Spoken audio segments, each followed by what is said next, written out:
almost everything about how to act.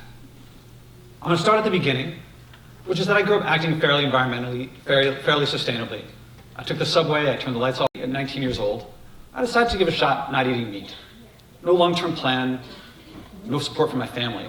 I just gave it a shot, and next thing I knew, I liked my life more afterward for not eating meat. And that led me a little while later when I found out about hydrogenated oil. It took a couple years, but I cut that out too. And a little while after that, I cut out corn syrup, and so on. Each time, I didn't think I would be able to make it. I thought I would fail, but constraints bred creativity. I learned how to cook and shop in new ways, and I liked my life more afterward. About 5 years ago, I noticed how much garbage I produced in my home, and how much of it came from food packaging. And I wondered, could I go without packaged food? Not to fix all the world's problems. I don't not steal to stop other people from stealing. I don't steal because I think it's wrong. And I think meat polluting is wrong too. And now garbage is different than food because my garbage pollutes your world, so it made me feel ashamed. And I didn't really know what to do about it, so I felt helpless too. So I gave myself a challenge to go for 1 week buying no packaged food. Frankly, I didn't think I would make it. Other experiments worked so well, I wonder if I could go for a year without flying. My inner monologue, tell me if this sounds familiar. If this inner monologue sounds familiar. A year without flying, that sounds kind of hard. How can I get out of this? Work, family, that's it. What can I do? My hands are tied, there's no choice. And frankly, my mind came up with every other excuse I could think of too. The plane was going to fly anyway. Governments, corporations, they're the ones that should change. What I do doesn't matter.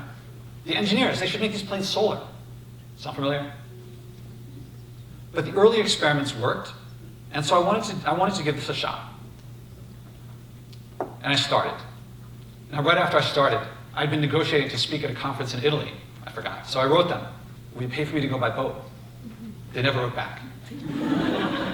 My sister invited me to go with her family. She found tickets round trip to Tokyo for $800. And I thought, I'm never going to see tickets that cheap again. Why don't I start after I get back? But then I thought, no. Am I trying to live by my values or not? So I stuck with it. My friends' stories about their travels started filling me with envy. I felt like a chump. I felt like everyone's benefiting from my sacrifice but me. But constraints bred creativity. And I learned how to get the value of flying, the value of travel, without the flying. So why did I travel? Here's some reasons and how I got more of each. For example, I would fly for culture.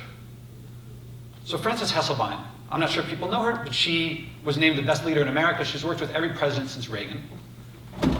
And about all sorts of things that if you try, I got what I valued from flying. And if you try, whether it's flying or whatever you do, you will find that you can create what is important to you in your life. My life improved because of not flying, not despite it. My challenge wasn't not flying anyway. Anyone can not fly. We're all not flying right now. The challenge is to replace what I thought only came from flying with other things. And that meant expanding myself. When I began, I knew day 366, I would be on a flight, no question. Instead, by month 3, I was thinking about a second year. I'm now at year 4.5. I may fly again, I don't know, but I want to less and less. Yes, some things only flying brings, but the meaning, value, and purpose aren't out there. They're in here. I've talked to a lot of people about not flying. Overwhelmingly, they support it, although generally for other people. My mom says, stop talking about not flying. You'll lose everyone. At most, talk about less meat. My dad hasn't foregone a flight.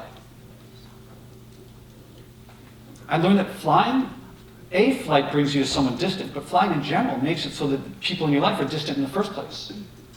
Flying doesn't give me more time with people.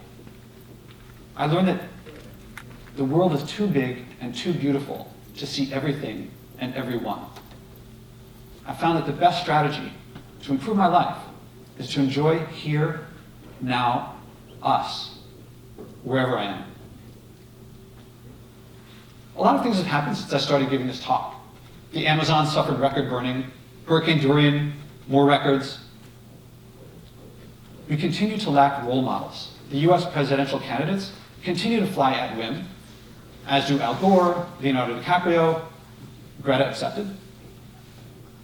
Actually, closer to home, something happened. You remember my window garden? the cherry tomato leaves, the leaves shriveled up and started falling off. So it had gotten infested with spider mites. Now, outdoors, spider mites have predators and they keep them in check. But indoors, they grow unchecked, like we humans on Earth. I thought that they would kill the plants, which would then kill themselves. But the plants haven't died. They've shriveled up into sad, frankly, pathetic remnants of what they once were, supporting a small fraction of the mites that they could have had the mites been able to say, I could consume more, but I won't. I could have more children, but I won't. And I wonder if we can do better than bugs. Maybe for all of our intellect, our innovations, our culture, maybe we can't overcome our bug-level drives. Maybe we should consume as much as we want now, fly as much as we want now, have as many kids as we want, and make do on the sad, shriveled remnant of a biosphere that would result. But I don't think so. I think that we're better than bugs. I think we can outdo them. Meaning that we can say, I could consume more, but I won't. I could fly, but I won't. I could have more kids, but I won't. Because my behavior affects everybody. What I call community. And communities change when people lead them. Before I acted, I thought I associated environmental leadership with loneliness, with sacrifice. But I found joy and community and connection that I hear from nowhere else. All I hear about the environment is facts and figures and doom and gloom and stuff that people don't want. Why? Because I think that of globally renowned figures, I don't think a single one of them is actually trying to live sustainably. And so they have not found that joy, and so they can't share it. And so they lead us saying, there's something that you really don't want that might happen later, but it might not. To avoid it, something you really don't like now. That's a rational choice. Everyone's saying later. And I want to change that to joy now, because that's been my experience. Community now, connection now. And so I acted to share what I found. I started my podcast to bring leaders on to share their environmental values, to act on them, and then to share their results. Almost always joyful.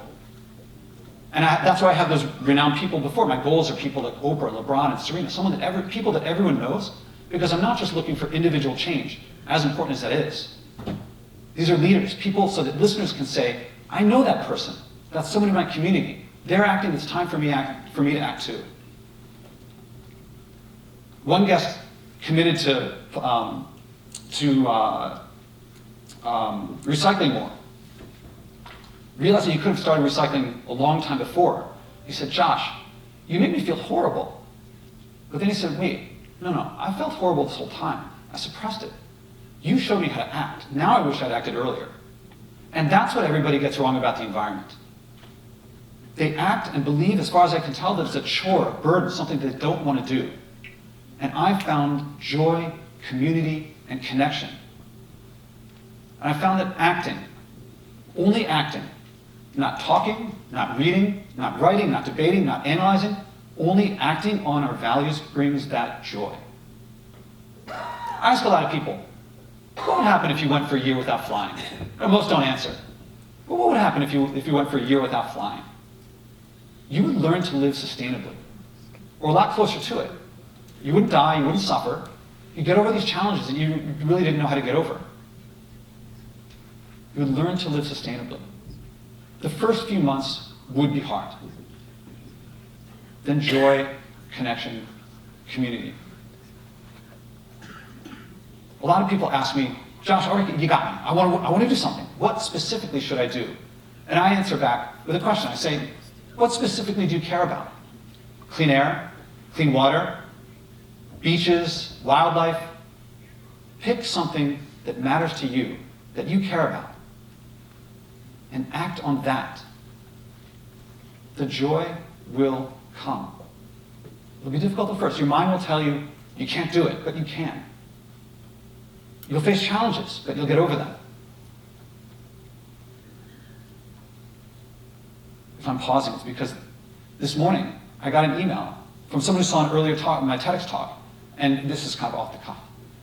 And she said, I'm inspired. I really want to act on this. Yesterday, I got that too. I'm starting to, things that used to take months are now happening day by day, that people are getting on board. People are changing these things. People are finding that when they act on their passions, they really love it. And so I ask you, think of something that matters to you. think of something you care about and act on it. We're all gonna do all of these things anyway, so it doesn't matter where you start. But start. And the joy will follow. And people will follow. And the world will follow. And soon, you'll go 6 months and you haven't thrown out a load of garbage. And soon, stewardship will become as natural as not smoking. It'll be that easy. And that's where we're going. And that's where it's happening. Think of what matters to you, act on it, get that joy, and lead us. Thank you. Because the podcast tells me exactly how many downloads and so forth. Okay. Yeah, so that's from the people who listen to the podcast. I think, this is what I can document. Yeah, okay. Very concerned. Spend it wisely, which I'm sure you will. Thank you. And thank you again for joining us today. So we're heading